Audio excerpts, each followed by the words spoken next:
Hi friends, happy Sunday. সবাই ভালো থেকো। তো আজকে চলে এসেছি আবার লাঞ্চ নিয়ে। তো আজকে একটু স্পেশাল লাঞ্চ আছে। চারিদিকে এত বিয়ে বাড়ি চলছে, তো আমি একটাও ইনভিটেশন পাইনি। তো আমার খুব বিয়ে বাড়ি খাওয়ার ইচ্ছে ছিল। যাই হোক, তার জন্য একটু বাড়িতেই আয়োজন করেছি বিয়ে বাড়ির স্টাইলের। তো চলো দেখে নিই কী কী আছে।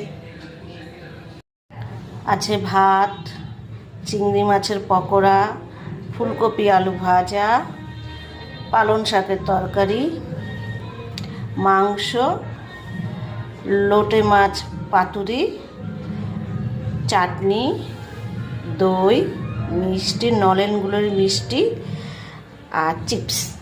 এই হচ্ছে আজকে আমার লাঞ্চের থালি। তো আজকের লাঞ্চ এই পর্যন্তই। তোমরাও সবাই লাঞ্চ করে নাও, ঠিক আছে? এই হচ্ছে আমার লাঞ্চের থালি। তো tata, bye bye, see you again.